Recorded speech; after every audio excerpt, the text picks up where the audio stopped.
Hal Swayze here. It's August. You want to know what's really happening in the San Luis Obispo County market?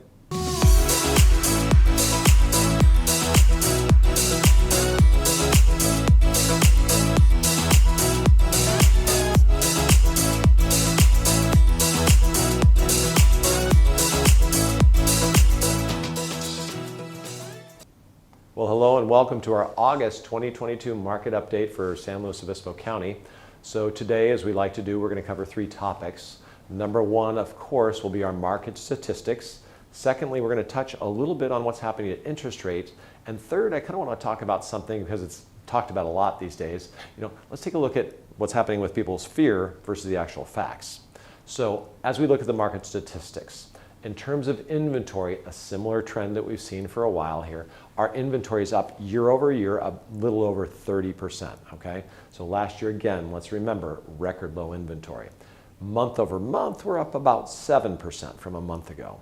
In terms of pending and sold properties, we're down about 30 to 35% on those, although our pendings were higher this month by about 10%, a little less than 10%. Versus last month. So more homes going into escrow this past month than the previous month. So we're going to start looking a little bit more month over month because last year is just an anomaly in terms of what we compare things to. Our days on the market are going from what was averaging about a week to maybe 3 to 4 weeks more commonly now. So we're again trending towards a more normal market.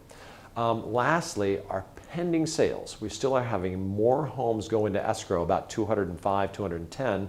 To about 167 coming on the market. So our demand still outstripping supply.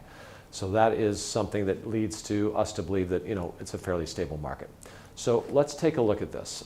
As we look at interest rates, they have dropped. I saw rates recently have dropped for many programs under 5%. It's been a while since we've seen that, and we've touched as high as 6.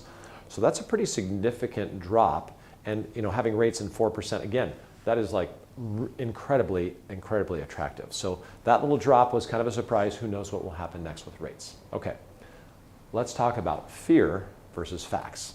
Okay, and people go, well, will this be like a 2008? Is there going to be a crash or a correction? It's hard to say, but let's look at some real facts. In 2008 to today, we have 12 million more households that have been formed. Those are all potential home buyers. So we have more buyers available in the marketplace. Secondly, we had about a quarter of the inventory now that we had back then. So our inventory is much lower. So if we look at supply and demand, that's going to bode well for prices holding up. Now, will they drop? Could they drop? Absolutely, they do it all the time. I've seen prices drop within one calendar year where it's spring, it was a little bit higher, fall it dropped, or it changes anytime. So they fluctuate. Does that, for people that are in real estate, okay, does that affect their lives? Not really. In fact, the last fact I want to mention is about 25% of our homes nationwide are now purchased by investors or private equity, those types of things. Why are these funds that are here to raise money for their clients, why are they investing in real estate? Because they see it as a good buy and hold investment.